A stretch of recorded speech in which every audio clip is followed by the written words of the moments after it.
Yeah. I love my HBCU. And boy, I love it, love it. I love it, love it.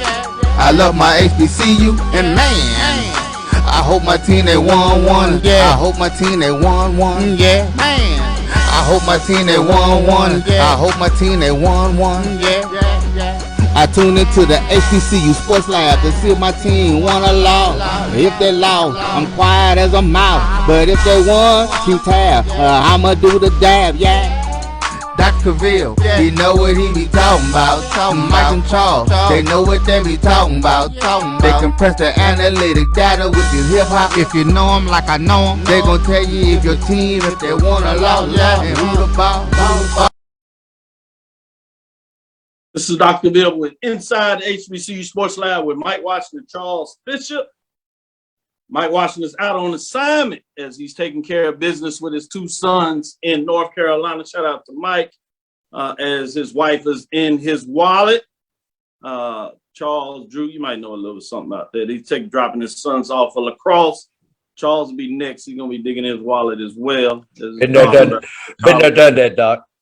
I know it. Welcome to episode 293 of Inside the HBCU Sports Lab radio show and podcast, the show that's covering the sporting HBCU dash for all things HBCU sports for institutions large and small, from the NAIA to the NCAA. We share insights and information on the HBCU sports culture, HBCU athletic aesthetics to facilitate the story of HBCU athletic programs and the business of HBCU sports. We're going to get into the business side, so the lab listeners have the syllabus. I told you about some homework. We'll get in there because we're going to talk about some of the wide receivers, who's the top at the mid-major, major level, as we get into a little bit about that. But we're also going to talk a little bit on the business side, some other things. I'm intrigued about the show today, excited.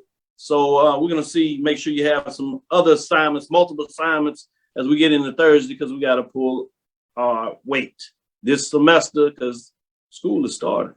I'm your host, Dr. Kenyatta Cavil, along with my co-hosts, A.D. Drew and Charles Bishop. We're filming from our home studios and sending the signal live, Caseways 12:30 a.m. studios with the Texas Radio Hall of Famer, Ralph Cooper, multi-Hall of Famer, and beautiful home of Texas Southern University from Houston, Texas. I did want to have a brief moment as I remember Sam Andrews Fantasy Football League. And unfortunately, we have sad news as we have lost one of our members this past weekend, if you would. And so I would be remorse if I did not give a moment to Andre Gray, who was the member of the league for a long period of time. And so just wanted to acknowledge that passing of him this past weekend. Today's episode of Inside the HBCU Sports Lab is sponsored by THG Agency, LLC. THG Agency is a company that provides sporting and educational and consulting and data analytics. As we get into the business side of here, I did want to make one announcement. I will be on HBCU Nightly with Mr. Joshua Sims Sr. from Twitter Spaces, as you know, for an interview on NCAA governance and structure and the effects of HBCU opportunities for changing the operational landscape. As we hear a lot of discussions of what HBCU should and shouldn't do, many of them great ideas, but I think it's important for us to kind of understand NCAA governance, which will certainly make things challenging. Some things were not even within the rules, so you actually would have to get a rule in place. So that's some of the challenges I don't believe people know about. So check that out. We'll be at 8 o'clock Central Standard Time, 9 o'clock Eastern. So I'll get in a little bit of that. Before we do that, though, I did want to hop off on some of this news here and see your thoughts on this, talking about Twitter Spaces. HBCU, particularly Jackson State and FAMU, has a great tradition, as many of you all know. But Deion Sanders and Willie Simmons says that time has come that comes with some changes as they jumped on with Twitter Spaces conversations. As you basically had Luther Campbell, Uncle Luke, as many of y'all know, hip hop legend, who's a huge fan of HBCUs, particularly FAMU, as he followed his brother went to FAMU, for those that may have not realized the connection he's had there, and he's followed it. Coaching in high school in Miami, and a lot of people understand the talent in Miami. But they were doing some great branding, if you would, marketing, advertising for the Orange Blossom Football Classic. So if you can go back to Spaces and check that out, interview, or you can go to HBCU Game Day. HBCU Sports had a breakdown of many of the things there. And Charles had talked about this at times when you say, are we ready for the changes that may be necessary to really take HBCU sports to the next level? And some great dialogue in there, some tough things that you may not grasp if you're just really into some of the comments, because they can come hard and heavy. But if you really look at the overall framing of it, a lot of things that you can take out of that and learn in terms of the biggest spot of where they're trying to go in terms of understanding that HBCUs have a great opportunity in space. And while you, in my opinion, you got to hold on to the importance of the history, to some degree, the culture, but that doesn't mean that you can't find a unique way to move forward. I'm gonna go with you, Charles, first. What are your thoughts on that? You know, that I applaud them for tackling, you know, hard items to grasp sometimes. You know, I take my head off to Coach Simmons and Coach Prime in terms of attempting to, I guess, answer some of the burning questions that a lot of us fans have. So it's not always easy. I think HBCU sports, HBCU athletics is unique in a lot of ways. And sometimes when you take a look at the uniqueness and governance and things of that nature and how to go about tackling all that and the culture, it becomes a bit of a sticky wicket. So it's very refreshing to hear people like yourself, Dr. Cavil, and others try to tackle some of the very difficult things that we encounter within HBCU athletics. Thank you for that acknowledgement. Well, what I thought was interesting, BJ Jones, some others do HBCU Twitter Spaces, get in some dialogue. And I've seen where you have 80, 70, 80, 90, upwards to 100. But, I'm always in analytics, according to Mike, shout out to Mike, with data points. And I noticed at the end, as I was looking at the numbers, you had 750 people that jumped on that. So that shows you the power of brand and people in that space of what they can do to elevate those that come in and want to hear something about the HBCU sports culture. So there's some good in taking that. So I'm going to go to you, AD Drew, and get your quick thoughts on that as well. To quote the immortal Sam Cooke, a change is going to come.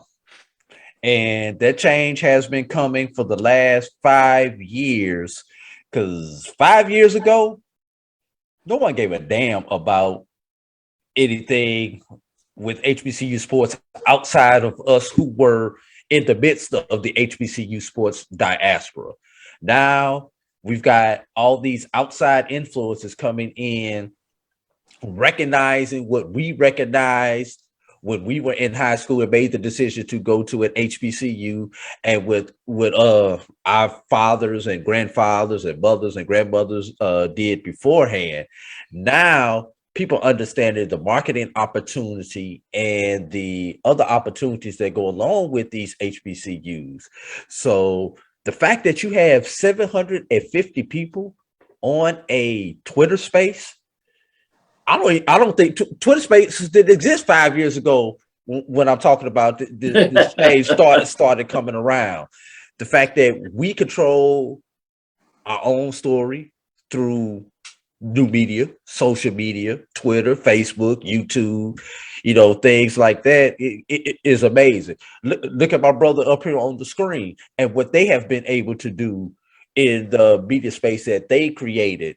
I know good doggone well, because we were both in on some of the original conversations.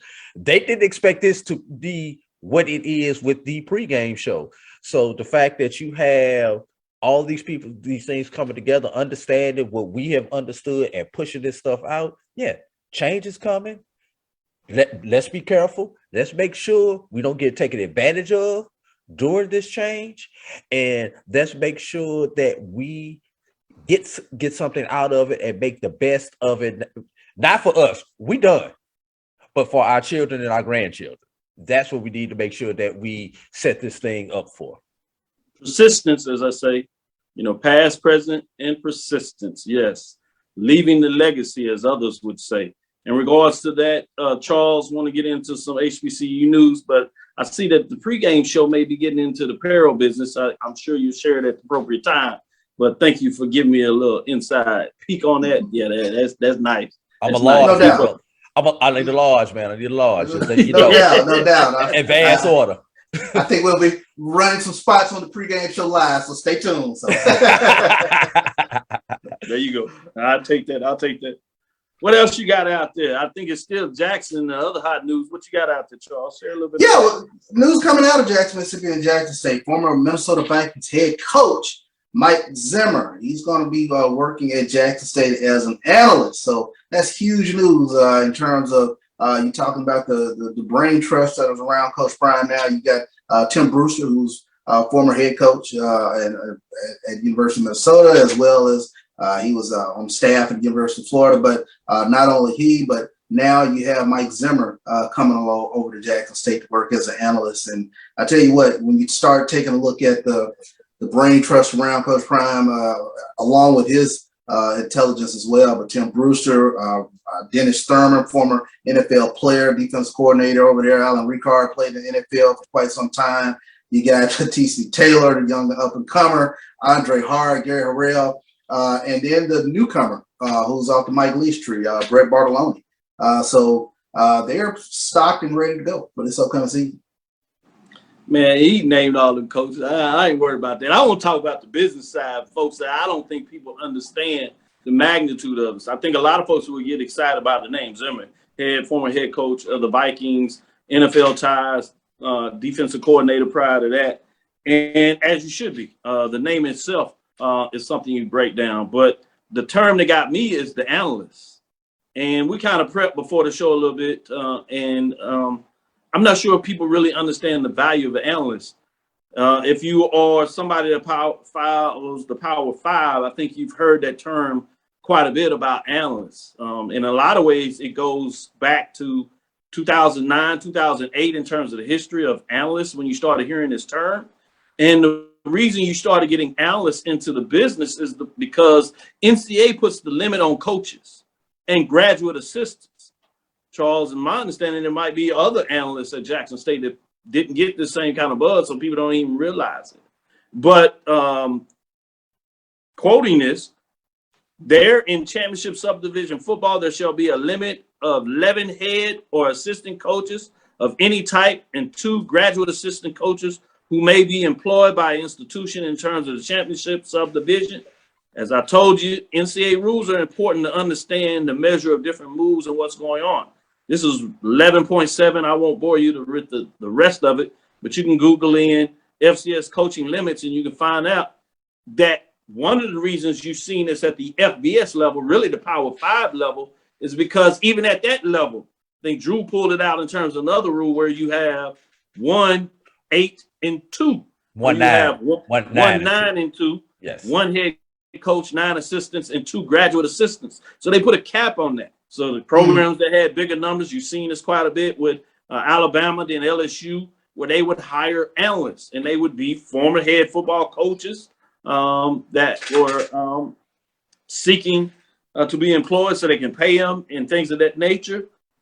This did not exist previous to like 2009. I think is the earliest that most researchers go back, maybe 2008, 2007, when you start talking about that. But these coaches, I shouldn't say coaches because you can't use coach. These analysts are individuals that are involved with the program, and they provide frameworks and different assistance to the head coaches and gives you, but it allows you to expand those that can have a certain type of contact, if you would, with the program. So it's important to understand this from a business perspective of what this means. So wanted to put that on the table a little bit in terms of the importance of what that looks like, of just going into that perspective.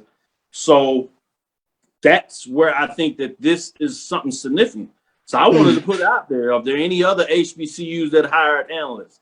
Any other at the FCS level that hired analysts? And even at the G5 level, how many of those have hired analysts to give you maybe the magnitude of what this looks like in terms of what Jackson State under Coach Prime and the VP of Athletics, Ashley Robinson, needs some credit in terms of finding ways to be creative about providing more resources, ultimately to college athletes in regards to providing them an opportunity to live out their college experience of what's going on. Go ahead, Drew, before we hit this break. What do you got? Charles, on the Zimmer hire, and you may not know this information yet, just curious, is he getting a salary for this? Because, you know, sometimes you've seen some of these former NFL coaches come down and not take a salary.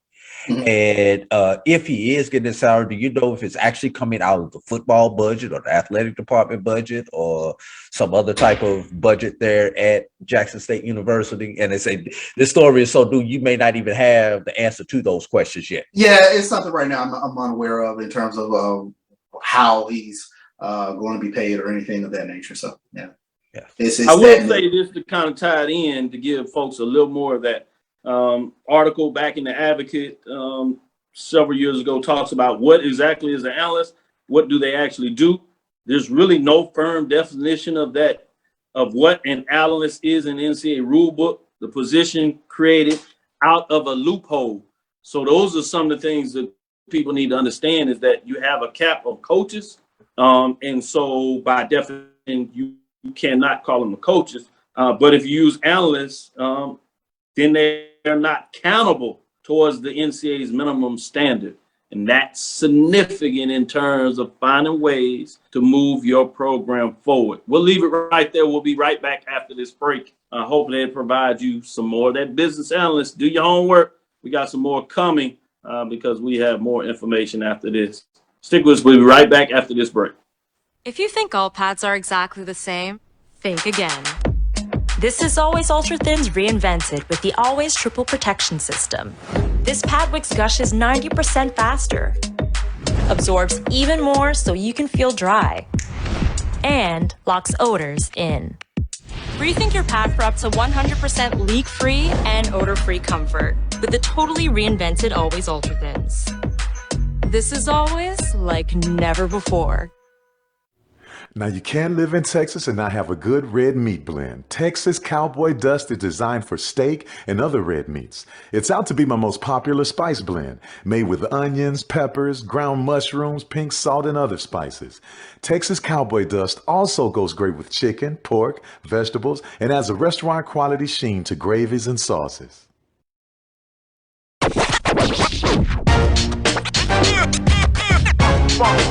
It's like a loop machine. All around town, people trying to get down. Vanilla smoked sea salt seasoning is for seafood. The tarragon and fennel bring out the natural sweetness in seafood.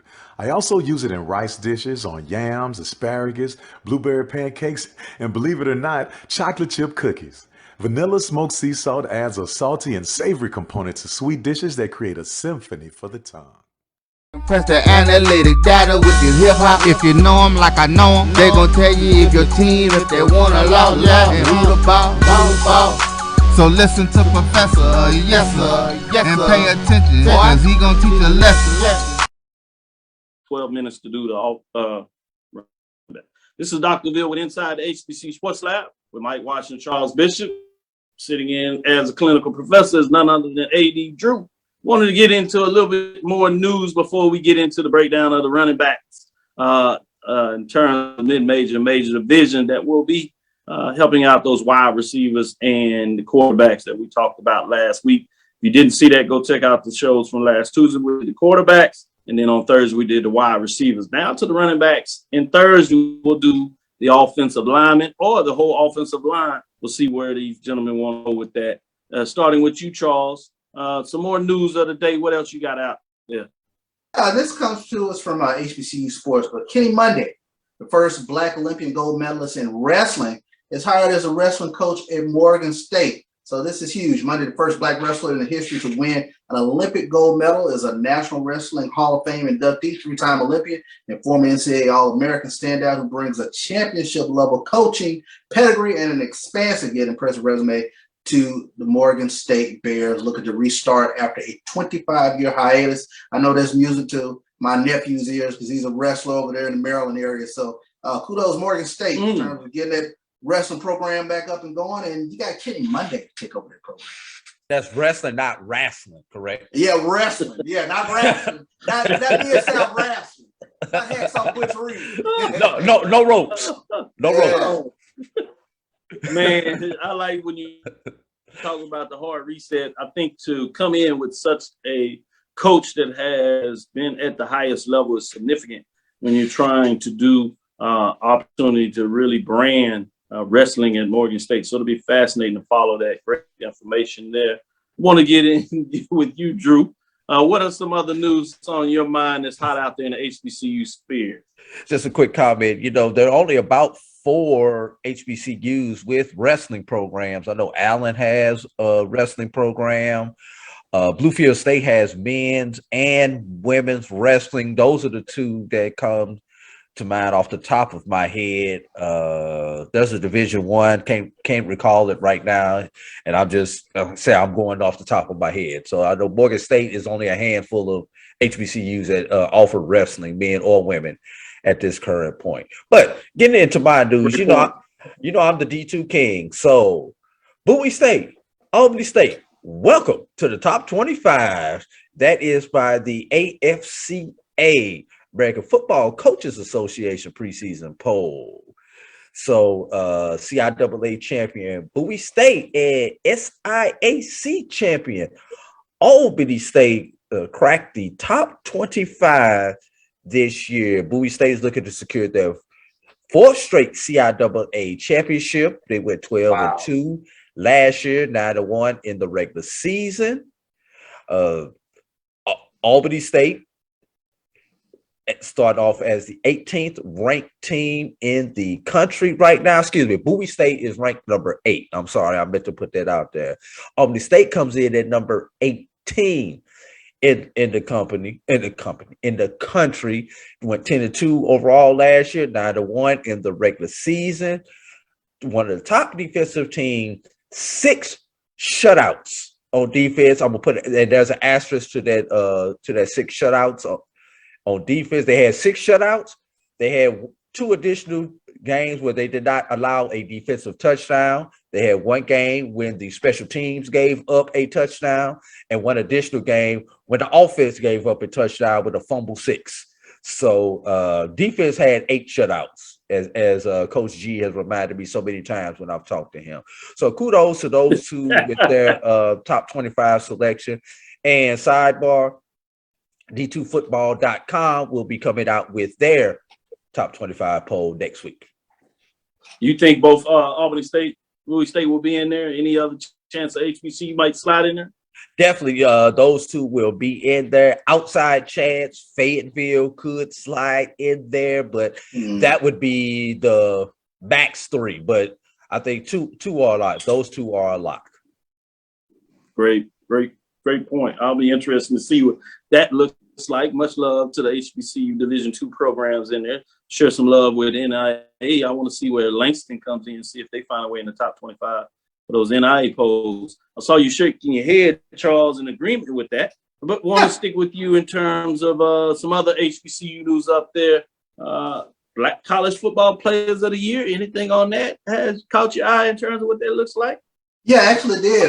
You got Travis Hunter and Isaiah Land. They headlined the Black College Players of the Year candidates in terms of being on the watch list. So if you go to HBCU Sports, HBCU Game Day, they probably have it as well. But full listing of all the watch list people and standing out. You got Travis Hunter as a true freshman joining this watch list. Then you also have Buck Buchanan Award winner Isaiah Land joining this list, as well as Jackson State teammates of Travis Hunter, Shadur Sanders, and Malachi Wideman. Well, Malachi Wideman had a huge season last year for Jackson State, so he joins the watch list as well. So a lot of great players out here on this Black College Football Player of the Year award watch list. What I appreciate so much is those folks are not like punishing the freshman there in terms of the talent that he could have. You've seen different articles that are looking at all these players, which included 49 players from 26 different HBCUs. Players per conference breakdown. This is always intriguing to me. MEAC with 13, SWAC with 13, SIAC with 10, CIAA with 8, OVC with 3, the Colonial with 2. Fascinating to see what that breakdown. Sticking with you, Charles. Any thoughts in terms of what that looks like when you see the breakdown there? Interesting breakdown.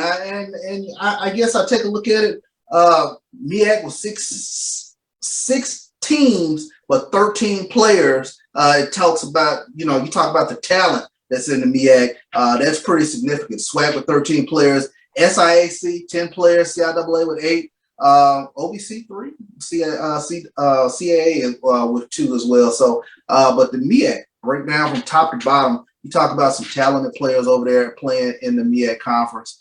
Should be a fun season, and it's what makes this thing going into this football season so interesting, because I've mentioned this before. I think the MEAC is going to be real fun because you talk about a lot of parity from 1 through 6. Yeah, great points when you talk about the number of teams in the MEAC versus the SWAC, CIAA, and SIAC. But number of folks that are on this watch list, that is fascinating when you look at a lot of that going on there. Also interesting when you start talking about these records. I know the MEAC has won the big games in terms of this last year, MEAC SWAC Challenge, as well as the Celebration Bowl. But when you talk about the head-to-head over the last year, including the spring, the MEAC SWAC is actually 500 against each other. You had them go 1-1 in the spring, and then 3-3 this last fall. So it's a lot more even when you look at the overall record. And you have a ranking that came out that surprised a lot of folks that I thought was interesting in terms of the FCS preseason conference rankings, that actually had the SWAC at 8, which is above the OVC. Colonial was at 3 in terms of Hampton in there, A&T going in there next year. You have the Big South at 11, and you have the MEAC all the way down at 15. Obviously, it's fan voting in here, so it'll be interesting to see, because I know you all oftentimes, AD Drew, come back and you talking about the rankings that you all use yourself and the SAGA rankings out there in terms of that ranking. So interesting to see what that looks like. Doesn't mean a whole bunch when they hit the field, but it's often intriguing just for fans to look at this, to think what that talks about. Before we get in there and get in our last break, I did want to ask you your final thoughts on some of this news in terms of the SWAC announcing its 2022 ESPN football schedule. What are your thoughts in terms of the number of the games, in addition to ESPN adding up as it continues to pile on these games that will be on the network between ESPN, ESPN2, ESPNU, as well as ESPN Plus, in terms of ESPN3 as well? What are your thoughts in terms of the number of games on there? If there was Jackson State hate coming into this season, when this season is over with, there's definitely going to be some Jackson State hate, because I think they've got 10 of the slots on this matrix, if I remember that number correctly, Charles. But if you are a SWAC fan, you have plenty of opportunity to see SWAC football and teams besides Jackson State on the 4-letter network. And the good thing I love about this, there are games every week on one of the ESPN families. So not that I'm saying you need to subscribe to their app or their service, because I want you to subscribe to the BCSN and my JBN app first, then go back and subscribe to that one. But there are plenty of opportunities to see good SWAC football. And I also like the fact that a lot of weeks there are multiple games, as many as 3 games a week on there. September 24th, you got 3 games. October 8th, 3 games. October 29th, 3 games. November 5th, 3 games. November 12th, 3 games. So Turkey Day Classic will be on there. I think they pretty much got every classic on here, in addition to the just the regular conference games. Well, I tell you the funny part, because if you don't like this term, the Big Three, which refers to Jackson State, Southern, and Grambling, then you're not going to like the slate of games, because the Big Three have about 20 games on ESPN. When you take a look at Jackson State with 10, Grambling has 5 appearances, and then Southern has 6 appearances as well. How many does FAMU have? I'm trying to count it up now. I see you 1, counting up, 2. I'm gonna ask you, Charles. You had 10 or 11. Which Jackson State game is not being aired? I would guess probably Jackson State and Campbell, but I haven't taken a look at it. No, that's on there. Oh, that's on there. Okay. Okay. I just seen 10 and I looked, but I couldn't quite figure out. I wasn't that close to the schedule. But yeah, as you looking at that, how many? FAMU only has 4. FAMU only has 4 that I see on here right now. They right there behind Grambling. That's the same thing. 4, 5. 4, 5. Yeah. No, I want my double digits just like Jackson State gets their double digits. No, the big dogs is 10. Hey, how many times Southern on there? Let's see. Count them up. Let's see. 2. You figured out, Charles? You figured out the game yet? Tennessee State. Is who? Who is it? Tennessee State is the Jackson State, Tennessee State, yeah. That game may be aired on there because both of them are ESPN contracts. It just may not be part of what they're shopping as the SWAC network, because they added it late last year and it wasn't nothing that came out originally with in terms of the SWAC programming. So I wouldn't be surprised if all 11 of them, which is really going to be intriguing. So keep your eyes on that. You got the Tennessee State. Great information, Drew. Let's get into our last break. As we get into our last segment, I want to get into the running backs and see what your thoughts on that. Stick with us. We'll be right back after this break. Itchy, squirmy, scratchy, family not getting clean? Get Charmin Ultra Strong. Go get 'em. It just cleans better. With a diamond weave texture, your family can use less while still getting clean. Goodbye, itchy squirm. Hello, cream bottom. We all go. Why not enjoy the go with Charmin? Bounty versus the old family dish towel. Drying with a fresh sheet of Bounty leaves your hands cleaner than a used dish towel that can carry and redistribute food residue. So ditch the dish towel for better hand hygiene. Bounty, the quicker picker-upper. One bite of 100% Angus beef ballpark frank, and you'll say,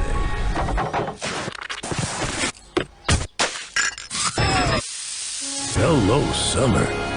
Oh yeah, it's ballpark season. Oh, that spin class was brutal. Well, you can try using the Buick's massaging seat. Oh, yeah, that's nice. Can I use Apple CarPlay to put some music on? Sure, it's wireless. Pick something we all like. Okay, hold on. What's your Buick's Wi-Fi password? Buick Envision 2021. Oh, you should pick something stronger. That's really predictable. That's a really tight spot. Don't worry, I used to hate parallel parking. Me too. Hey. Really outdid yourself. Yes, we did. The all-new Buick Envision, an SUV built around you, all of you.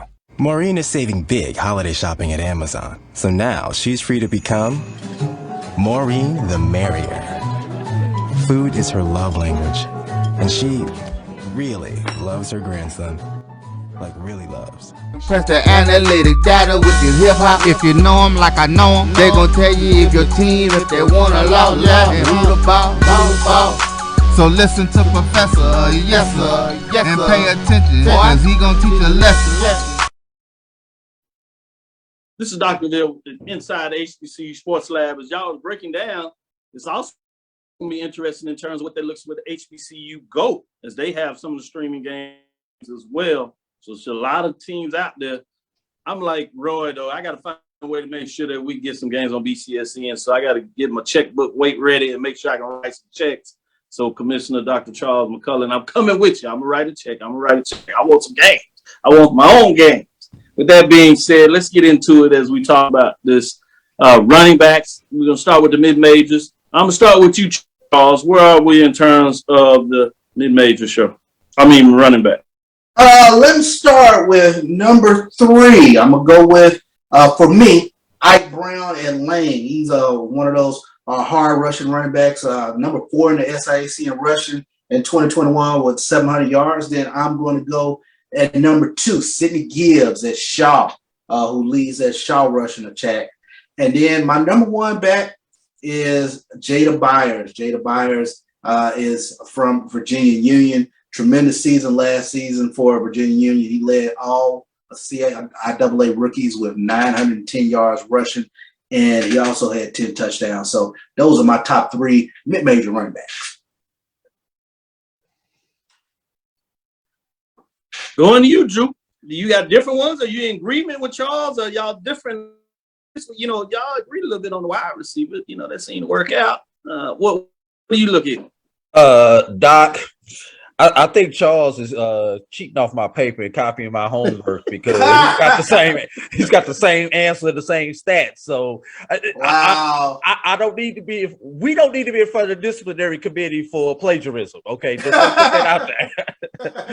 So since I actually agreed on all 3 of the ones that he put out there, I'm going to throw 2 other names out there as food for thought. The number 1 is Malik Newton from West Virginia State. He had 621 yards last year, averaged 69 yards a game and 3 touchdowns in that tough MAA Mountain West Conference, excuse me.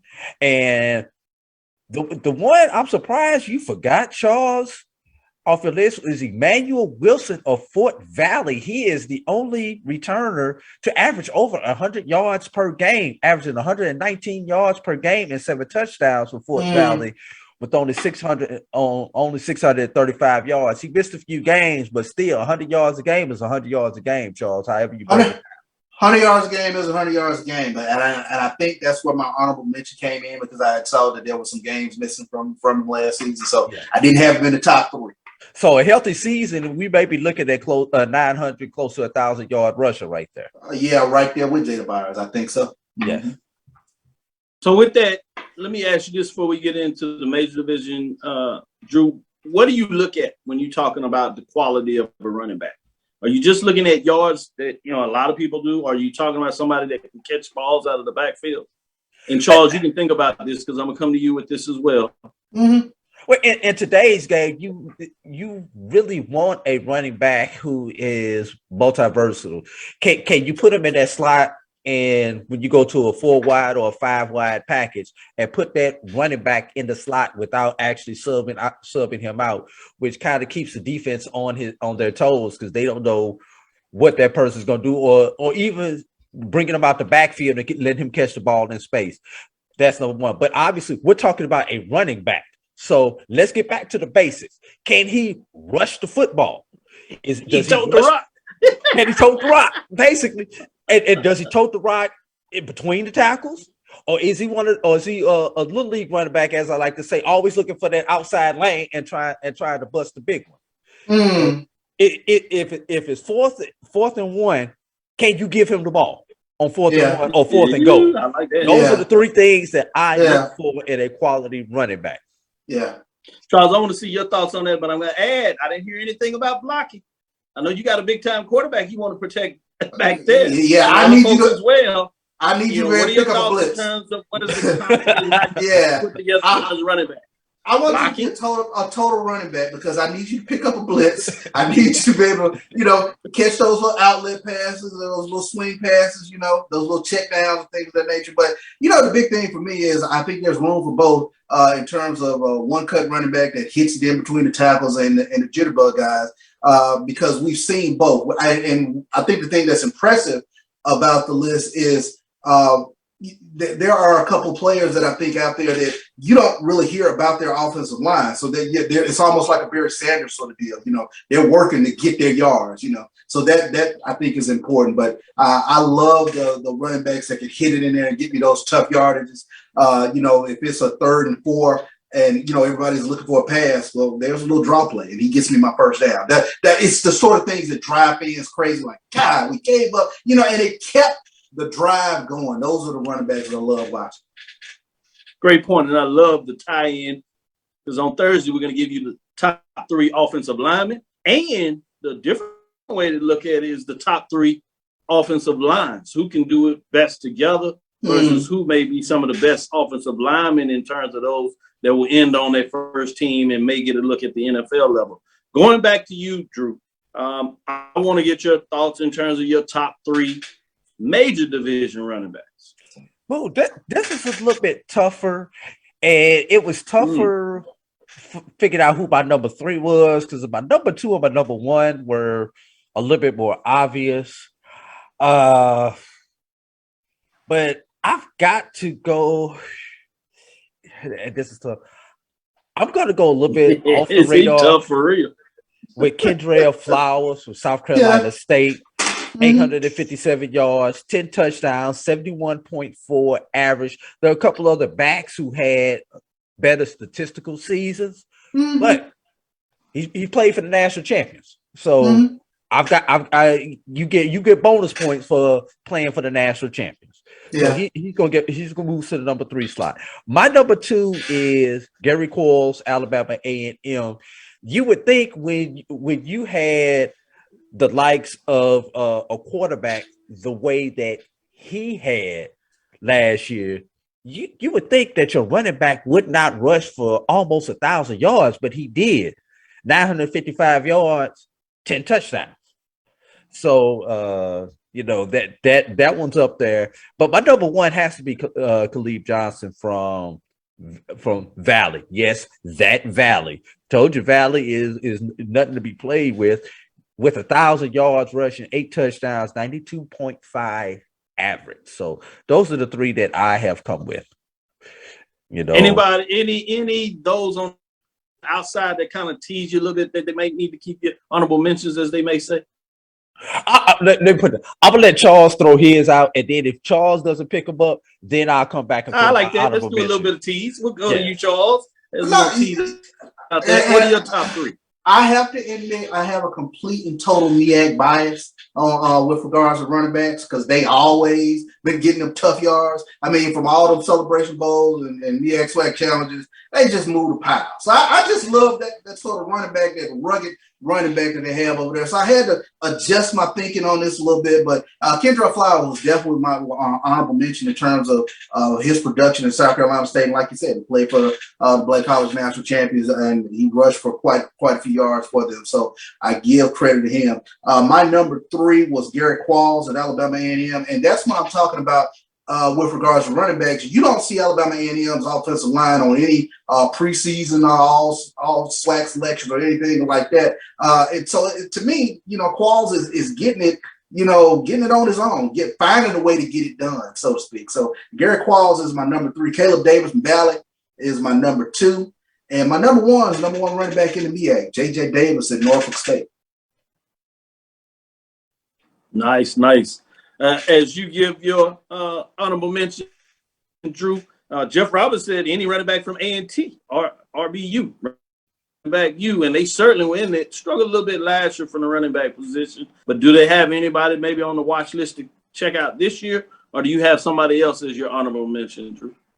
My honorable mention comes from another one of our HBCUs that we have that we tend to forget, and that is Devin Starling. Tennessee State, yeah. Yes, Devin Starling from Tennessee State with 800 yards, 3 touchdowns, 72.7 average. So, I just wanted to throw him out there. We haven't forgot about y'all up there in Nashville, So I know Jackson State definitely is aware of him, and will be aware of him during week 2, I believe that is when the Southern Heritage Classic is. So that's the one name that I had on my list as an honorable mention. You did get into the independence with Tennessee State, so that's fascinating.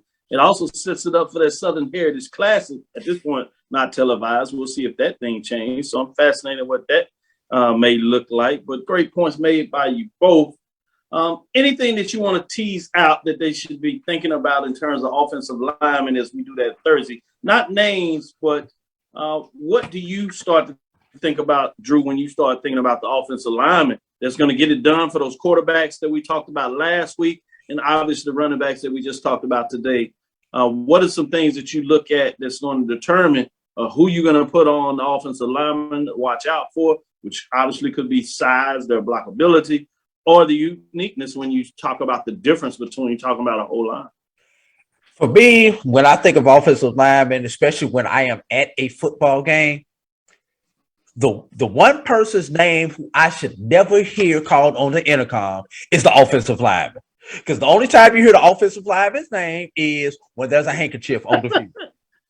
Holding, block below the waist, a legal man downfield, something along that line. So that's what makes offensive line tough, because the good offensive linemen, you really don't hear their name except when somebody go back and tell you, yeah, he had 4 pancakes or something along that line. So that's one thing. Do I really know your name like that, or do I know your name from the intercom? If I know your name from the intercom, chances are you're not going to make my list. That's number one. Then number two is your offensive lineman in comparison to the style that you're trying to run. And we have to be careful that we have teams that are pass first. So if your team is a pass first team, or they pass blocking, how many times has your quarterback been sacked if you are a pass first team? If your offensive line gives up a lot of sacks, chances are you're probably not going to make my list. And then obviously, if you're a rush first team, what is your running back doing? Do you have a running back close to 1,000 yards, or do you have a group of running backs? You got 3 of them with 600 yards, so you got almost 2,000 yards as a line, and then there's your quarterback also with some good rushing stats. So that's what you really have to evaluate, the type of team that they have. Because if I'm looking for a Buddy Pugh team, I'm looking at their overall rushing stats, because they're a rush first team. If I'm looking at a Connell Maynard type team, I'm looking at how many sacks their quarterback, whoever replaces Aquil Glass, gets, as far as making that evaluation on whether I should consider them as a line, as a group, or individual off of that line. Charles, what about you? I've had multiple defensive coordinators tell me the ultimate, and this is a tease for Thursday, that the ultimate offensive lineman that he always pays attention to is the center. And that's an individual who's making a lot of line calls, who probably more than anybody knows what everybody is doing at every position. And he's a cohesive person with regards to that offensive line. He said, the offensive tackles, they get the money. They have the intangibles, the long arms and things of that nature. And they are the ones who's paid. But oftentimes the center is the person who is the glue guy, who can go to the chalkboard and draw up whatever, and can make the line calls, can make the protections, can find the mic, can get to the next level, things of that nature. So that's my tease going into Thursday in terms of who my top offensive lineman might be. Great tease, man. It reminds me of Prairie View in terms of the center they had last year that really was one of the guys that made it go. So great points when you talk about that, both of you all, for that matter.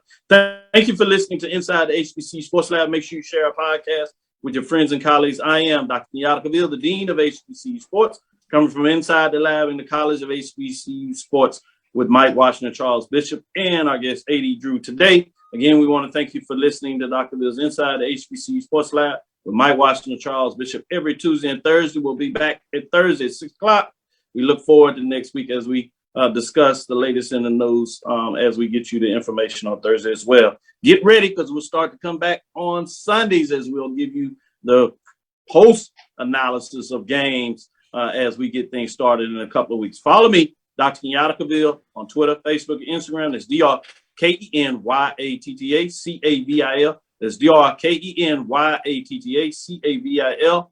My JVN, my BCSN. As you start to watch, make sure you follow all the shows. The pregame show, 1876 in Sports and Culture, is coming. A.D. Drew has had a great show on Sunday in terms of Brian and the A.D. Sports Rap show, as well as ONG Strike Zones on Wednesday, Carlos Brown on Saturdays, and we will have B.J. Jones coming back with the HBCU Sport Football report as well. Dream big, continue to move forward. We will talk with you soon. Charles? Of course. Drew? Lecture. Dismiss. We'll holler.